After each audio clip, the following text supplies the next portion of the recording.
Hey, welcome back to the channel, and in this video I'm going to try to remove a dent from a fuel tank in preparation for paint. This could be the most challenging dent removal that I've ever tried, so stay tuned.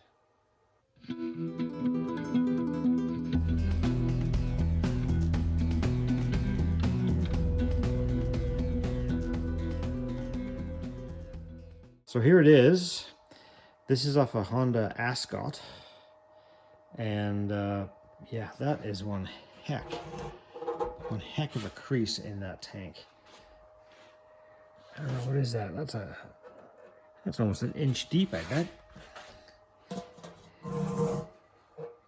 A few looks at that, that's going to be, I mean, I think what makes, I mean, I'm no dent expert whatsoever. I mean, I'm just kind of as I've said before, I'm just an idiot hacking around in the workshop and hoping for the best most of the time, but good grief. Yeah, something's hit this pretty hard. It's obviously gone down and hit something, and this crease here, I mean, regular dents where you kind of get more of a dish shape, you know, it's just kind of a dent like that. They tend to be a lot easier to get out than these sharp creases. And I mean, right here is super sharp where it kind of ends there. And obviously splinter the paint off. That's the least of my worries.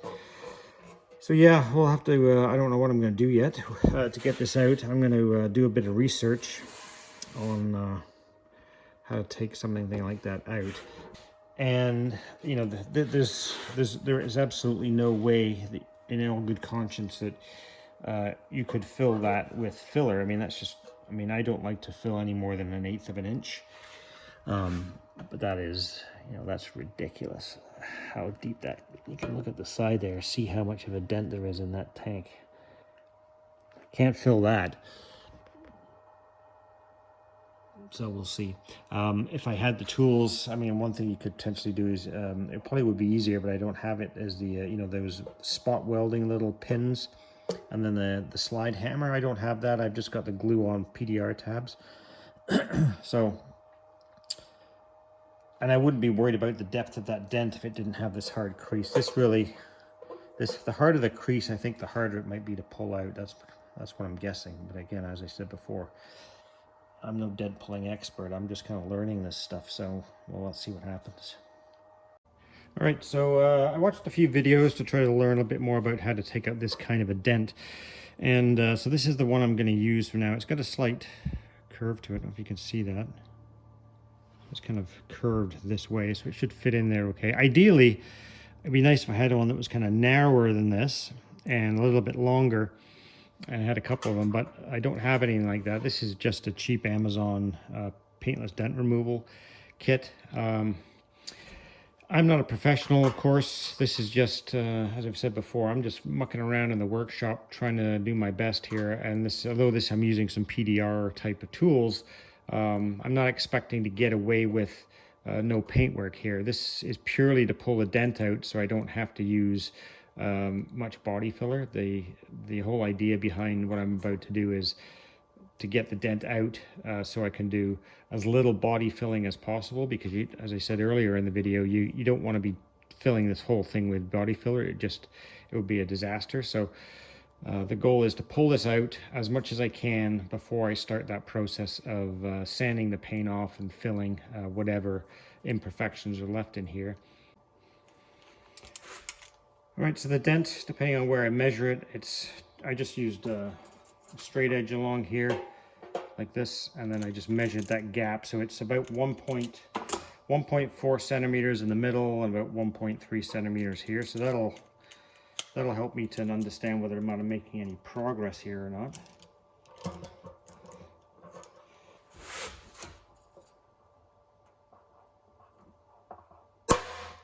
That didn't do very much. Let's try it again. I'm going to go straight to the middle this time.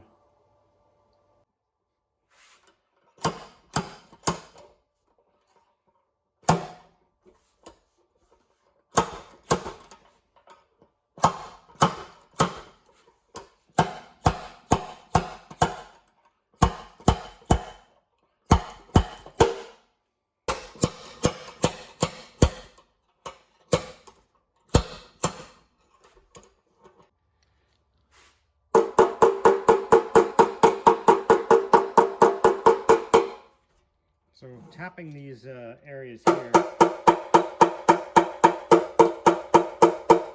not trying to dent these in, I'm just trying to release a bit of tension. This is all based on stuff I've seen on YouTube. This is not really, from any of my personal expertise per se. It's just I'm just trying to emulate what I've seen others do to hopefully get some similar levels of success.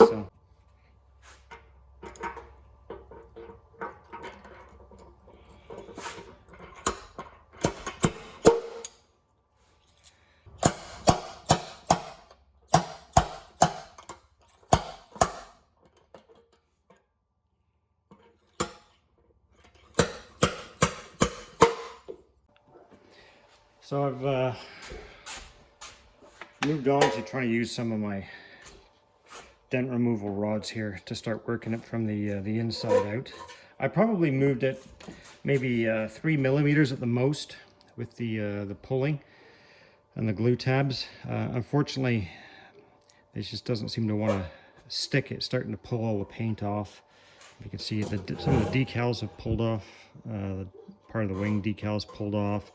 Honda H has pulled off. Some of the paint's come off here. So paint and decals are letting go before the actual dent is being pulled. All right, back to the pull tabs for a little bit. Let's see if I can get any more progress.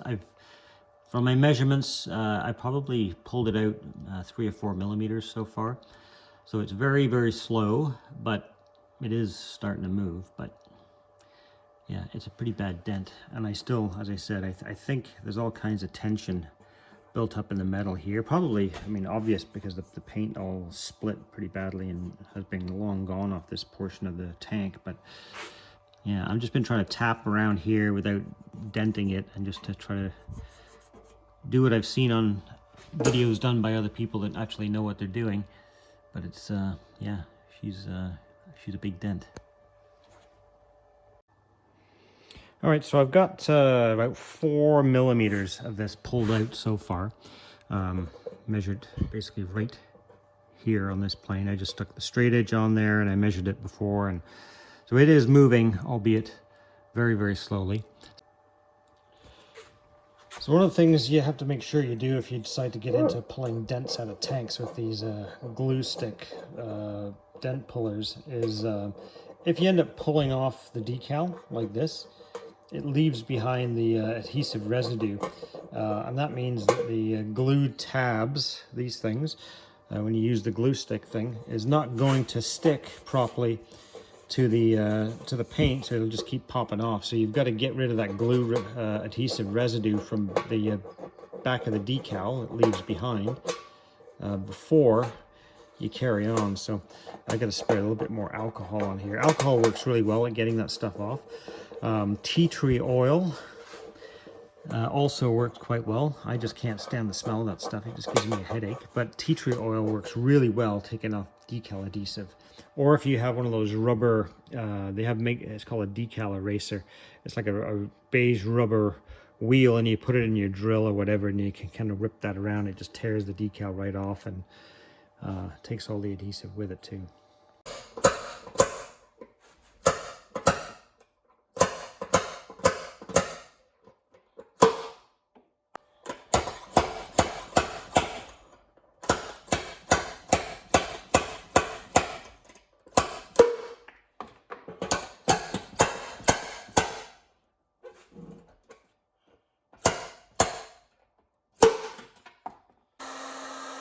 Sometimes a little heat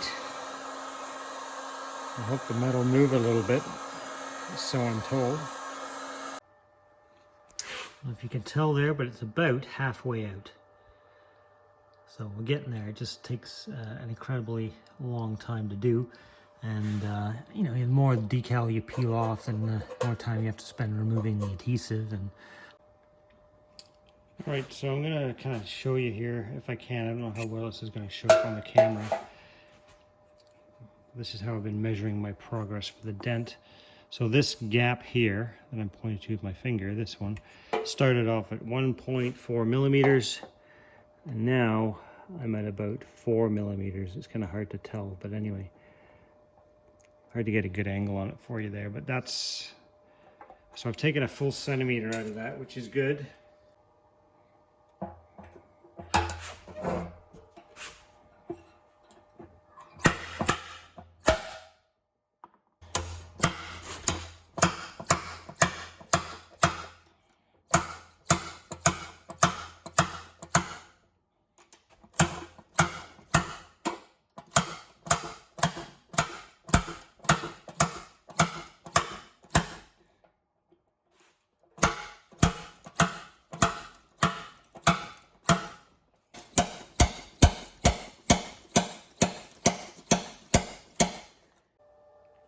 So I think I've exhausted my dent pulling abilities here. I've got, I'll say, 85% of this dent out. All that's left is this kind of thin line crease here. It was basically, I kind of put the Sharpie mark on it just so you could kind of see where it was dented from before. I mean, it was basically right around here. That's kind of where it was all dented in. So I managed to get all of this out. I used a profile gauge, taking out the other side, and it's pretty darn close to where it should be. It's just there's this 2 millimeter deep crease right here, and I haven't been able to pull that out with my dent tools. I did try to use this, what do they call these, PDR rods. Still haven't been able to work that crease out of there, so I'm not feeling too bad about filling that. It's only about 2 millimeters deep, and it'll kind of, I mean, the filler will end up being out here because you gotta blend it out, right? It kind of bends in very, very slowly, but about 2 millimeters deep we're here, right in the deep part, and then less as you come out. So that should be fine. I'm not too worried about that, but there was no way that I could fill that beforehand. It would have been way too deep. So.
Alright, so there's all the paint removed off it. You can probably see kind of around some of these spots here.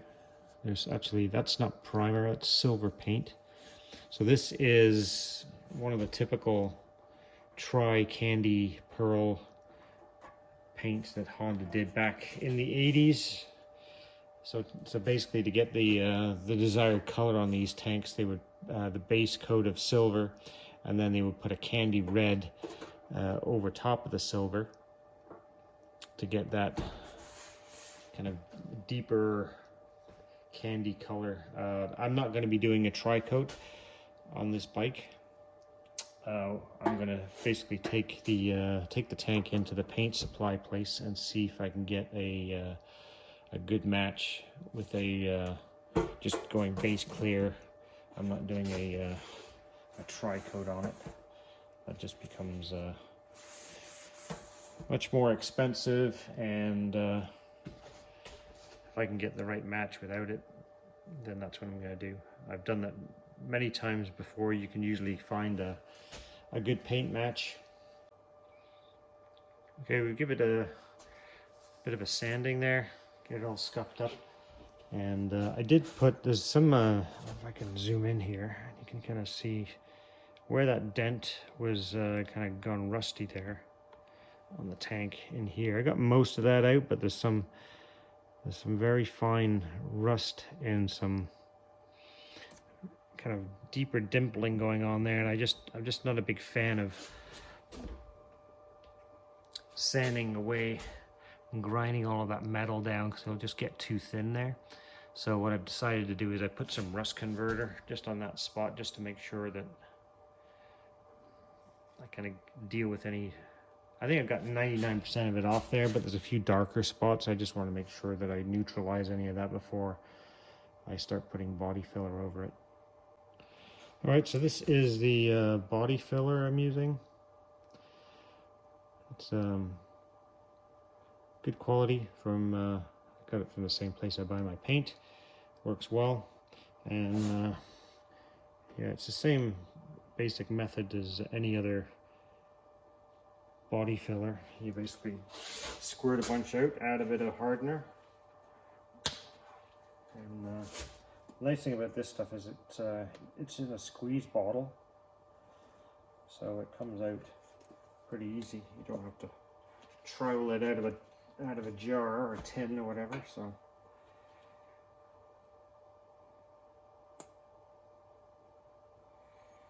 should be good.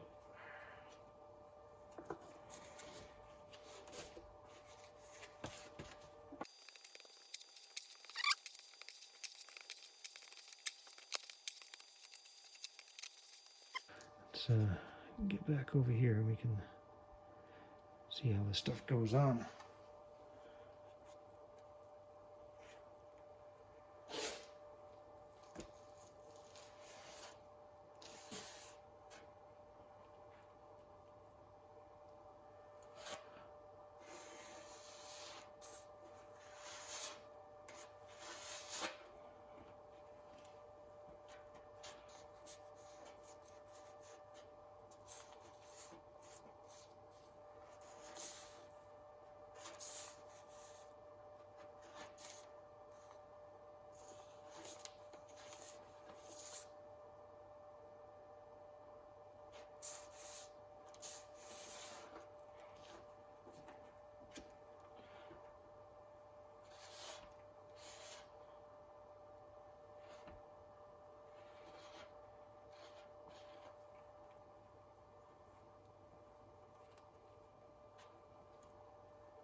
Just by the way this is going on, I think obviously right here in this part of the, the dent, I might need a second layer, but that's okay. It's going on quite nice.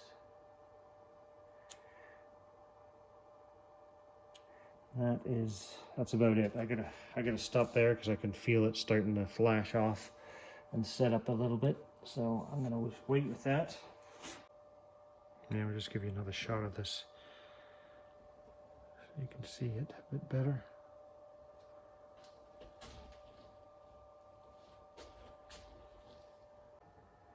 So that's what it looks like after the first sanding. So you can kind of obviously see where the low spots are, as I expected.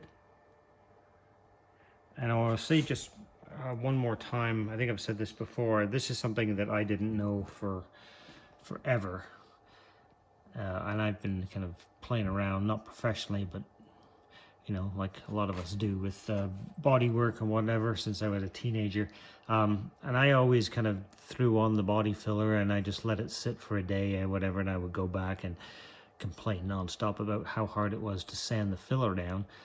And what I never really knew, because I never read the label on the filler bottle or container or tin or whatever, was that there's a flash time And the sooner that you can get at it after it flashes properly, the easier it is to sand.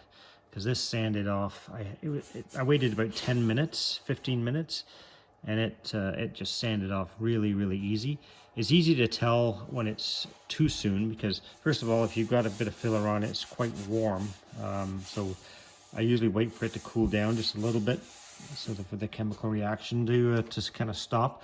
But if you start sanding it and it starts to ball up and pull away a little bit, then obviously it's not dry enough. But once it flashes at the right time, typically 10 to 15 minutes for the stuff that I use, it just sands off beautifully.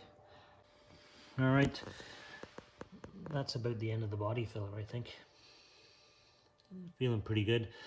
I'm going to spray some primer on there and a guide coat, and we'll give it one more sanding, and we'll deal with any kind of low spots. But aside from that, the bulk of it looks and feels pretty good.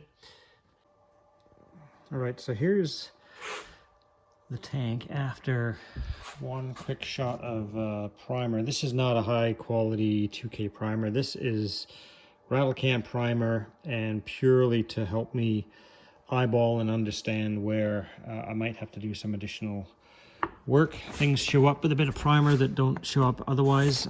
You can see this. This is fairly common. There are some pinholes here and there in the filler. And again, very, very common to have that. However, so what I'm going to do is I'm going to fill those pinholes with some additional filler. Now, this stuff,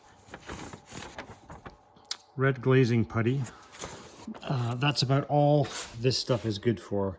You don't want to be using this stuff to fill anything much bigger than a pinhole because the stuff shrinks back and it air dries. It's not a 2K filler. And if you start using this stuff for anything other than very, very tiny nicks and scratches and whatnot, you're going to see as it shrinks back after you paint. And this tends to shrink back for quite a while. So you can put it on and, a few days later you start painting, and weeks after you'll start to see it sinking into any materially sized crevices that you tried to fill are going to show back up, and your paint job will look like crap. So my advice would be not to use it on anything except really tiny pinholes. So there's a shot of the full repair before the paint. Actually, this is even before a quality primer goes on. This is just rattle can primer for the purposes, as I've said before, of making sure that I can get all the surfaces good. There's still a little bit of sanding to do. You can see if you look carefully, there's a few sharp edges right there, just where the old paint was sanded back or stripped or whatnot. But by and large, the actual repair area itself looks really good. The profile of that, this side matches the other, so really pleased. If you run your hand over it, I'm not going to touch it right now because I just primed it, but there's no ripples, no dimples. It's all feeling really good, so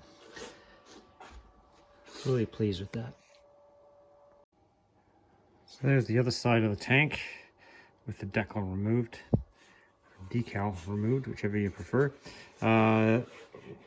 So all I did with this was I just warmed it up with the heat gun and used the razor blade just right there. I just basically shaved it off.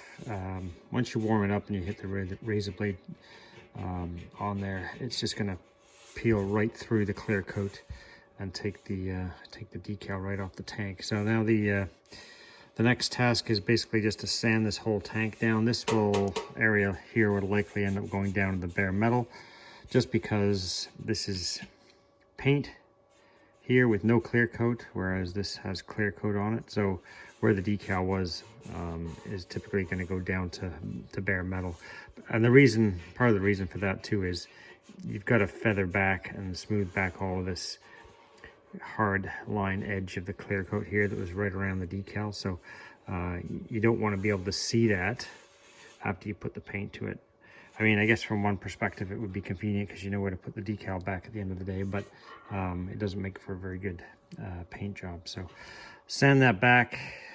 and we'll remove the gas cap. This comes off with a couple of screws right here. And it's always always a good idea to stick something in here when you're taking these out so you don't drop the screws into the tank. That's what it looks like after I've sanded the point here where all the decal is sitting. So you can basically see a very slight outline of the decal there, but it's all, like all the clear coat's been removed. This lighter band around here is where there's still clear coat, but it's been sanded, but it's nicely feathered back, and as I predicted, there's a couple of spots where I did get down to the bare metal, but a bit of etch primer on there will be fine. So basically what I'm going to do now is just sand the rest of the tank. I'm going to take this off, as I said, and then once that's sanded and this area is primed, it'll be ready for paint. So here's a sneak peek at what's going to be coming up in a future video. We're going to try to get some of this stuff off to paint. We're going to try to figure out how to get this tail unit attached to this bike. It's not really actually supposed to be there, but we're going to work on that. We're going to get the tank painted, all kinds of other stuff on the go. There's what else we got? We got a Honda CB400 Super Sport tank and side panels to fix and to paint. There's a CB750 set of side panels to do. There's body work for that Ascot that we're working on the tank on. Yeah, all kinds of stuff coming up. But for now, I think we're just about done for today. So that's going to wrap it up for this week's video. And please like, share, and subscribe if you haven't done so already. As I said before, I'm probably going to move to once every 2 weeks for a little while until things get back to some level of normalcy around here. It's been a crazy summer, building a house with my son, family weddings, and the usual farm work. So maybe as we get into the fall, we'll get back to once a week. But for now, once every 2 weeks. Thanks for watching, and we'll see you in the next video.